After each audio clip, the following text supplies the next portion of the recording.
Hey guys, welcome back to my channel. My name is Matthew Blom and this is the Medieval Academy.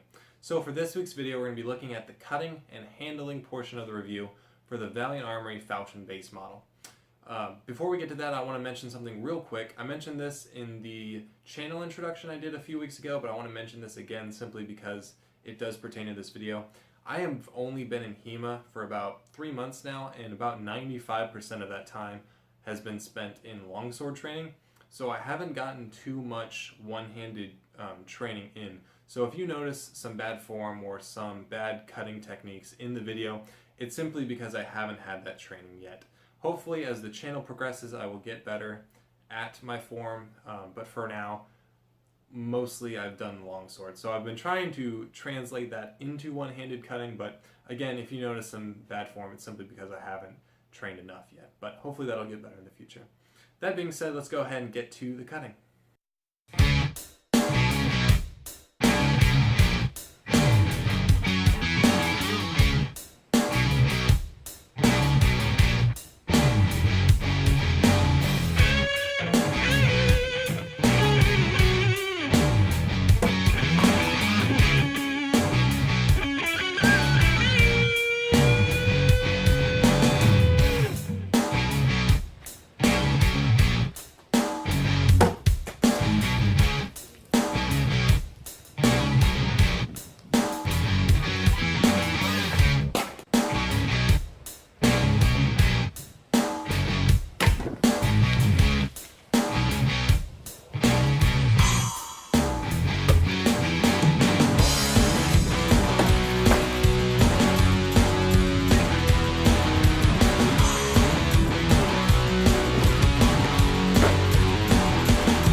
So hopefully you guys enjoyed the video and the cutting tests. I'm not going to mention too much about it. Save most of the kind of analysis for the final review of the sword, but a couple things I want to mention real quick. One of them was in the first impressions video, I mentioned that I was worried and kind of interested in how the weight would affect cutting. And from the video, I think we can tell that it definitely did. After 2 or 3 cuts, I was getting tired. Some of the bottles that were thicker, it was difficult to cut simply because it's too hard to generate enough speed that you need to cut those thicker bottles.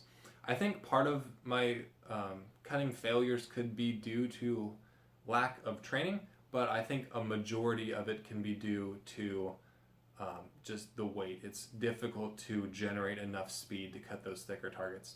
It did decently well against the lighter targets, the thin water bottles and the water jugs. It did okay with, and it's still fun to use. Decent in the thrust. The tip and point control isn't fantastic, but it's decent enough. As you could tell, I was missing some, and I cut out a lot of my whiffs. So the point control isn't the best compared to some of the other swords I own, and the cutting power and the cutting finesse definitely isn't great. It's an okay cutter. It's a little awkward, a little uncomfortable.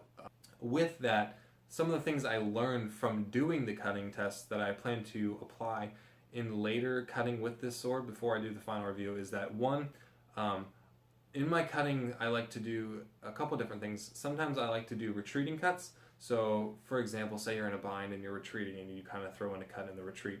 I like to do cuts like that where I'm retreating close to the target and then throwing in a cut, or if I'm off to the side of the target and then I step into range and throw a cut. Those didn't work as well with the falchion as they do, say, with my longsword or my katana. What did work well with the falchion was stepping forward and cutting, simply because you can generate more speed and more power stepping forward into your target. Another thing I learned, and you saw this towards the end of the video, I was doing this a lot, is attacking from high guards. For example, attacking from guards like Oaks, the German longsword guard. The reason I was doing this is because gravity.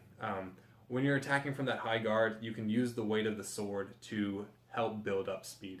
When you're attacking from a low guard, you have to fight the weight of the sword and gravity. But when you're attacking from that high guard, you can use gravity to kind of generate some additional speed. And I feel like I definitely got the best cuts when I was doing these two things, attacking from Oaks or higher guards, and then stepping into my cuts. So knowing these two things, I plan to get some thin water bottles, get some water jugs now that I know kind of the extent of what this thing can cut. I plan to get a lot more of those, use these two things that I've learned, and do more cutting just to kind of give the sword a more fair analysis before I do the final review. If you guys want to see that on the channel, let me know. I'll either post it as the weekly video or I might post it as kind of like a midweek video. I'm not sure what I'm going to do yet, but if you want to see that video, go ahead and let me know. Also, if you know of any way I can improve my cutting videos, I already learned a couple things, and I've already decided to do a couple things differently in the future for cutting videos, but if you can think of anything else or if you have any recommendations, just let me know. Other than that, thank you guys for watching. I hope you enjoyed this. Look forward to seeing you guys next week. Cheers, friends. Class dismissed.